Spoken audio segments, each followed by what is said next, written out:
नमस्कार, नॉकिंगन्यूज.com में आपका स्वागत है। मैं हूं गिरिजेश वशिष्ठ। डोनाल्ड ट्रंप के हाथों अनंत बेइज्जती होने के बाद अब खबर आई है कि हमारी सरकार चीन की तरफ जा रही है। चीनम शरणम गच्छामि। इसके दो मतलब हो सकते हैं। एक मतलब ये हो सकता है कि सरकार को लग रहा है कि चीन के साथ में अगर कुछ आगे बढ़ा जाए तो रुके हुए काम धंधे हमारे कुछ चालू हों। भारत में बहुत सारे काम चीन के कारण रुके हुए हैं। भारत के कैसे रुके हुए हैं अभी हम समझेंगे। दूसरा ये अमेरिका को दिखाना कि तू नहीं और सही। अब दिक्कत ये होती है कि अमेरिका को ये बोलते तू नहीं और सही और जाते हैं रूस के पास में, चीन के बाद में प्यार दिखाते हैं। मोदी जी चले गए वहां पे चीन।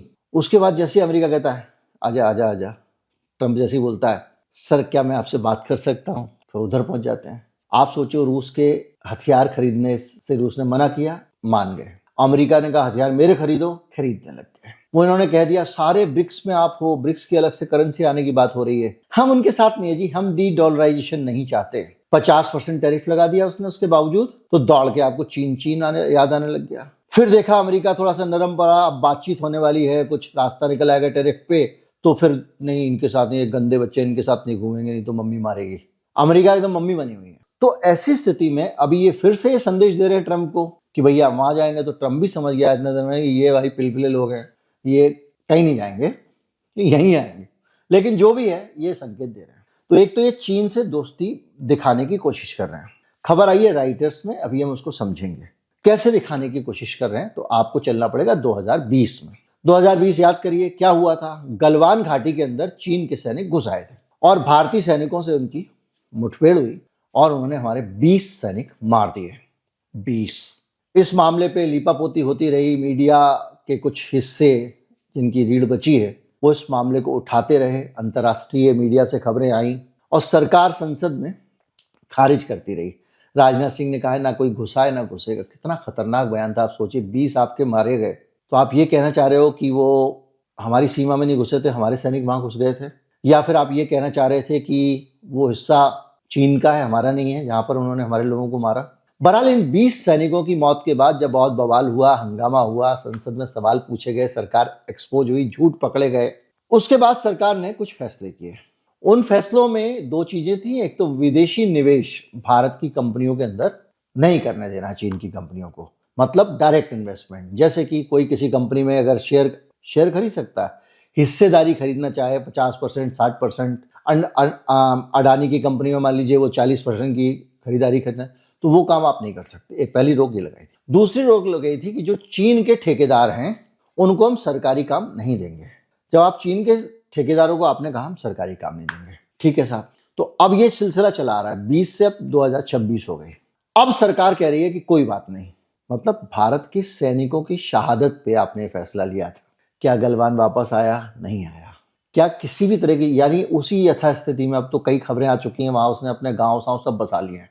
उसके बावजूद आपने उस फैसले को जो उस परिस्थिति में लिया था वापस लेने का ऐलान किया। ऐलान नहीं किया है, वापस लेने जा रहे हो, ऐसा राइटर्स ने खबर दी है। ये एक्सक्लूसिव खबर है।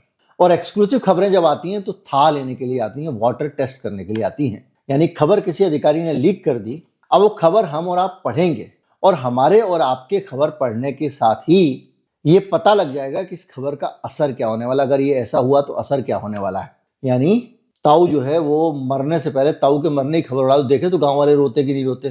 तो ये इन्होंने किया। इतने भर से असर ये हुआ कि हमारी हिंदुस्तान की जो हमारी कंपनी है सरकारी BHEL, उसका शेयर 10.5% गिर गया और L&T का शेयर 3.1% गिर गया, क्योंकि ये दोनों ठेकेदार कंपनियां हैं। और ये हुआ कि भैया ठेका जो है, तो अब ये BHEL क्या है? ये भारत हैवी इलेक्ट्रिकल्स लिमिटेड है। तो एक चीज बिल्कुल साफ समझ में आती है कि ये कॉन्ट्रैक्ट किसके लेती है? इलेक्ट्रिक से जुड़े हुए। दूसरी कंपनी है Larsen and Toubro, L&T। L&T किसके ठेके देती है? इंफ्रास्ट्रक्चर के ठेके लेती है, रेलवे के ठेके लेती है, वगैरह वगैरह, आप सब जानते हैं। इन दोनों के शेयर गिर गए। तो वो खबर क्या थी इससे शेयर गिरे? खबर ये थी कि ये जो गलवान घाटी में जब घटना हुई थी उसके बाद भारत में चीन की कंपनियों को सरकारी ठेके नहीं मिलेंगे। इसको लेके सरकार ने एक नियम बनाया था। नियम ये बनाया था कि आप भारत में जब आओगे तो जांच की जाएगी, ये किया जाएगा। 2 3 4 सरकारी उसमें क्लॉज लगा दिए थे। तो वो कंपनियां भारत की कंपनियों के साथ पार्टनरशिप करके या कैसे भी जब यहाँ कॉन्ट्रैक्ट लेने आती थी तो ये उनको देते नहीं थे कॉन्ट्रैक्ट। सीधी सी बात है, चीनी कंपनियों को ठेके देने बंद कर दिए थे जब ज्यादा बवाल हुआ। तो अब उन चीनी कंपनियों को ठेके दोबारा से दिए जाएंगे। तो जो खबर आई है उसके हिसाब से सारे मंत्रालयों ने सरकार से कहा, प्रभु हमारे काम रुके हुए हैं। जो चीनी कॉन्ट्रैक्टर करते थे वो काम कोई कर ही नहीं पा रहा है। अब दुर्भाग्य देखिए, 150 करोड़ का देश जिसमें बड़ी बड़ी जितनी पब्लिक सेक्टर कंपनियां बनाई थी नेहरू ने, नवरत्न कंपनियां बनी हमारे देश में, एक से एक बड़ी कंपनियां, BEL भारत BHEL उसी में से एक है। उन कंपनियों को सरकार पीछे कर रही है। BSNL को बर्बाद कर दिया, आप जानते हैं, और कैसे बर्बाद किया सबको पता है। इस पे हमारा डेडिकेटेड वीडियो है। किस तरह से भारत की ये जो एविएशन सेक्टर की कंपनियां हैं उनको जानबूझ के नुकसान पहुंचाया गया ताकि प्राइवेट कंपनियों को मिल सके। कैसे एयर इंडिया को उस कलमाड़ी के जमाने से लेके और प्रफुल्ल पटेल के जमाने से लेके लगातार कमजोर किया गया ताकि वो फिर से उनको प्राइवेटाइज किया जा सके। कैसे हमारा राफेल का ठेका नहीं मिला भारतीय कंपनी को, हिंदुस्तान एरोनॉटिक्स वगैरह को, और उनको कमजोर किया हमारी मोदी सरकार ने। और उसके बाद कभी अडानी को वो ठेके दिए गए हथियारों के, कभी वो ठेके दिए गए आपके अनिल अंबानी जैसे आदमी को जिसको कोई नॉलेज ही नहीं थी उसकी। तो ये सब किया गया, और ये सब करने के बाद भारत की हालत ये है कि अपने देश के छोटे छोटे काम के लिए आपको चीनी कंपनियां चाहिए। अगर चीनी कंपनियां नहीं आई तो काम ठप हो गया है। कौन कौन सा काम ठप हो गया है?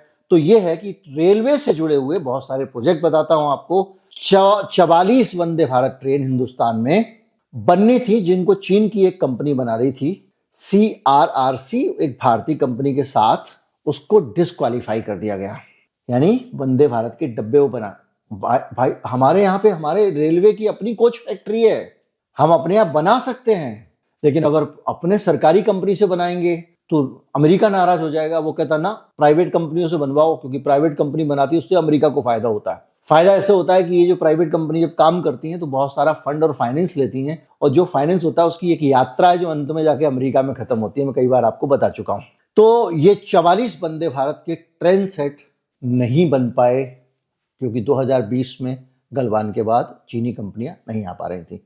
इसके अलावा $216 मिलियन वाला एक ट्रेन का मैन्युफैक्चरिंग कॉन्ट्रैक्ट था, उसमें CRRC बिड से बाहर हो गई, और सारे मंत्रालय चिल्ला रहे सरकार को कि भैया एक काम, अब आपने इनको तो हटा दिया, अब हमारे को काबिल ठेकेदार नहीं मिल पा रहे। अगर हमको कंपटीशन के लिए नहीं मिल पा रहे, भाई 4 कंपनियां अगर टेंडर डाली हैं तो उतनी तो जरूरी है ना, वो नहीं हो पा रहा है, काम रुका हुआ है कि जो इसको बना दे काम को। इसके अलावा DFCCIL का 471 करोड़ रुपए का चीनी कंपनी का कॉन्ट्रैक्ट था, वो खत्म हो गया। ये क्या काम करने वाला था? ये काम करने वाला था जो हमारे मोदी जी का एक आइडिया था कि ये जो हमारा मालगाड़ी चलती है, अभी तक तो ये होता है कि हमको टाइम पे पहुंचना है तो मालगाड़ी को थोड़ा साइड से रोक देते हैं, भाई निकल जाए। बोले ना, ये मुसाफिर बहुत परेशान करते हैं, इनका चक्कर छोड़ो, हम मालगाड़ी के लिए अलग रास्ता बनाएंगे, डेडिकेटेड फ्रेट कॉरिडोर। तो वो जो आपने देखा होगा कोविड के बाद से सरकार नाम ही नहीं ले रही है, क्योंकि बनाने वाला ही कोई नहीं है। जो बनाने वाले थे उनके टिकट रद्द कर दिए।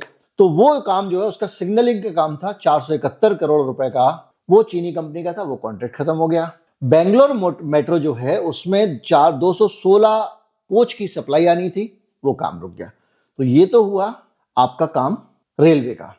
इसके अलावा बहुत सारे पावर सेक्टर से जुड़े हुए काम है। हमारा एक लक्ष्य था कि हम भारत में 307 गीगावाट्स बिजली बनाएंगे भारत के अंदर, और वो काम होना था चीन से, क्योंकि भारत में अब कुछ समय में या अभी तक हो गया होगा, जो मेजॉरिटी के बिजली घर होंगे भारत में थर्मल पावर स्टेशन, वो चाइना के ही लग रहे हैं, क्योंकि चीनी कंपनी लगा पा रही है। अडानी ने बहुत सारे लगाए, सब चीन से आते हैं। कई जगह फंड किया है, फाइनेंस भी किया है उन्होंने, चीन का ही फाइनेंस, चीन की टेक्नोलॉजी। अब बताइए जरा अभी क्या हुआ वेनेजुएला में? जब वो हमला करने गए तो उन्होंने शहर की लाइट उड़ा दी अमेरिका वालों ने। कैसे उड़ा दी? इलेक्ट्रिसिटी और इंटरनेट, 2 चीज उड़ा दो आप, किसी भी देश में हमला करना कितना आसान हो जाता है।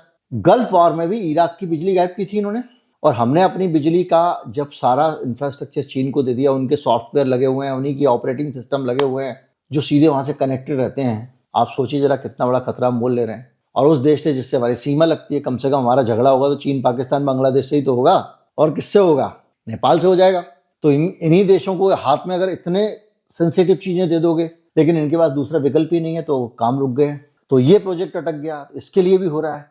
तो बहुत सारी चीजें इस तरह से, बहुत उदाहरण है, वो काम रुका हुआ पड़ा था। तो अब सरकार ने क्या किया, ये खबर आई है लीक होके, और मोदी जी के पास ये खबर ये पड़ी हुई है फाइल। अगर इस खबर के पब्लिक में पहुंचने के बाद रिस्पॉन्स पॉजिटिव आता है तो बहुत जल्दी सरकार इसको पास कर देगी और चीनी कंपनियों को कहेगी पधारो हमारे देश। और फिर से चीनी ठेकेदार यहाँ आने शुरू हो जाएंगे, काम करने शुरू हो जाएंगे। और पूंजीवाद तो ये कहता है भाई खुला पूंजीवाद होना चाहिए, तू वहाँ लूट सके तू लूट ले, वो लूट सके यहाँ लूट ले। अपनी लूटने की क्षमता हमने विकसित नहीं की है। तो आज ही मैं खबर में पढ़ रहा था अखबार में कि जितने भी हमारे FTA हुए हैं, फ्री ट्रेड एग्रीमेंट, जिन जिन देशों के साथ में, उनसे माल हमारे यहाँ ज़्यादा आ रहा है, हमारे यहाँ से उनके यहाँ नहीं जा रहा है। आपको पता है हमारे यहाँ काम धंधा करने में नो प्रॉफिट ही नहीं है, तो कोई आदमी मैन्युफैक्चरिंग में लग ही नहीं रहा है। आदमी तो शेयर वेयर खरीद रहा है, सब इन्वेस्ट कर रहा है, कोई फायदा नहीं, धंधे बंदे चलने नहीं, लोगों की जेब में पैसे नहीं, कुछ खरीदते नहीं, वगैरह वगैरह जो भी है। तो ये सिचुएशन है। उस सिचुएशन में हमारे यहाँ पे सीधी सी बात यह है कि चीन के बगैर काम नहीं चल रहा है। और काम नहीं चल रहा है, एक ये फैक्टर है जो मीडिया में सरकार ने प्लांट कराया है, या कहें कि मीडिया को सरकार के लोगों से पता लग गया है, राइटर्स के लोगों से। और ये खबर अब मोदी जी के हाथ में है। मोदी जी इसको कर देंगे तो उसके बाद में फिर से ये बाहरें आने लग जाएंगी। लेकिन जो भारत की क्वालिटी थी, जिस मामले में आत्मनिर्भर था, वो भारत करीब करीब ये पराधीनता ही तो है। मतलब आप अपनी रोटी बना के ना खा पाए जब तक मेड ना आ जाए, तो पराधीनता है। 150 करोड़ की आबादी, दुनिया भर का एजुकेशन का तो प्राइवेटाइजेशन भी कर दिया आपने, सब कर दिया। क्या तैयार कर रहे हो आप? उद्योगपतियों को अंधाधुंध छूट दे रहे हो। विदेशी लोग आके यहाँ बना रहे हैं, एप्पल बना रहा है, सैमसंग बना रहा है, सरकार पैसे दे रही है, मुझसे आपसे टैक्स लूट रही है, दे रही है उनको। कर्मचारियों का इतना शोषण कर रहे हैं, उनकी जेब में पैसे नहीं है कि कुछ खरीद लें। वो खरीदेंगे नहीं तो कहाँ से फैक्ट्री चलेगी। खैर जो भी है, उम्मीद करता हूँ वीडियो आपको अच्छा लगा होगा। हालांकि इसमें कोई भी अच्छी बात मैंने आपको नहीं बताई है। चैनल को सब्सक्राइब कर लें, ज़्यादा से ज़्यादा लोगों तक पहुँचाएँ। ज़्यादा से ज़्यादा लोगों तक पहुँचाने का मतलब भैया शेयर कर देना। नमस्कार, जय हिंद।